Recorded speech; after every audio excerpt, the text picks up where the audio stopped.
रिया ने वो बात बहुत सामान्य ढंग से कही थी, जैसे कोई अपने पसंदीदा रंग के बारे में बताता है।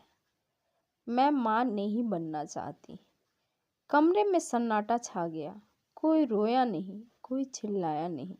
बस सबके चेहरों पर एक ही भाव था, जैसे उसने कोई गुनाह कबूल कर लिया हो।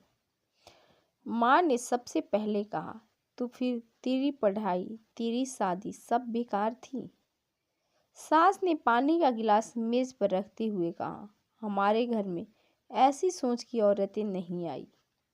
सबसे आखिर में उसके पति ने कहा, बहुत शांति से, बहुत ठंडे स्वर में, अगर तू माँ नहीं बनना चाहती तो कम से कम औरत तो बन जा। रिया उस वाक्य को सुनकर हंसी नहीं, रोई भी नहीं, बस चुप हो गई, क्योंकि उसने समझ लिया था उसके सामने इंसान नहीं, समाज बोल रहा है।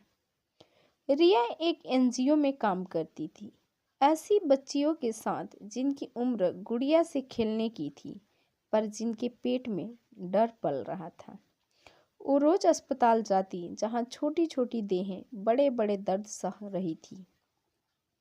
कोई बच्ची फुसफुसाकर पूछती, दीदी ये दर्द कब खत्म होगा? और रिया के पास कोई जवाब नहीं होता। वो जानती थी दर्द सिर्फ शरीर में नहीं, पूरी जिंदगी में उतर जाता है। घर लौटते ही उसे फिर वही सवाल झेलने पड़ते, तू इतना बच्चों में क्यों उलझी रहती है?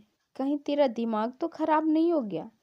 इतनी बच्चियों के बीच रहकर भी तेरी ममता जागेगी कब?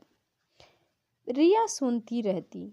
एक रात उसके पति ने साफ कह दिया, या तो तू माँ बन जा या फिर नौकरी छोड़।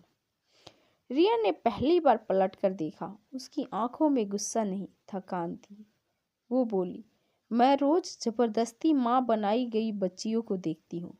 मैं रोज उनका खून, उनकी चीखें, उनकी चुप्पी देखती हूँ, और तुम चाहते हो मैं सिर्फ समाज को खुश करने के लिए एक बच्चा पैदा कर लूँ?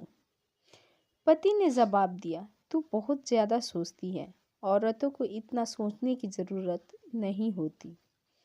उसी हफ्ते एक 13 साल की बच्ची ने रिया का हाथ पकड़कर कहा, दीदी अगर माँ बनना इतना ज़रूरी है तो सब औरतें दुखी क्यों दिखती हैं?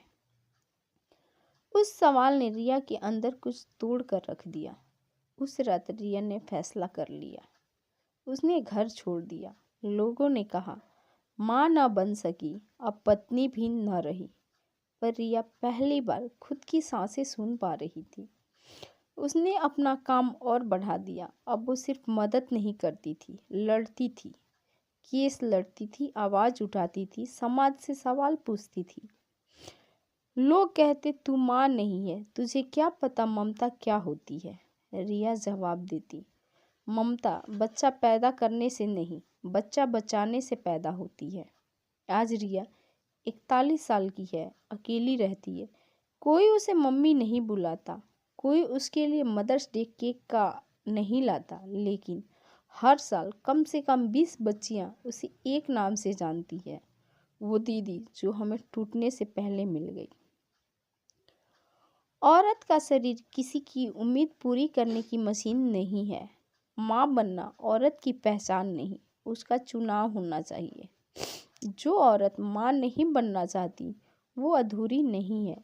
अधूरा वो समाज है जो औरत को सिर्फ एक रोल में देखना चाहता है। माँ बनना महान है, पर औरत को मजबूर करना अपराध। और जो औरत माँ नहीं बनना चाहती वो खाली नहीं होती। खाली वो समाज होता है जो औरत को सिर्फ कोख समझता है।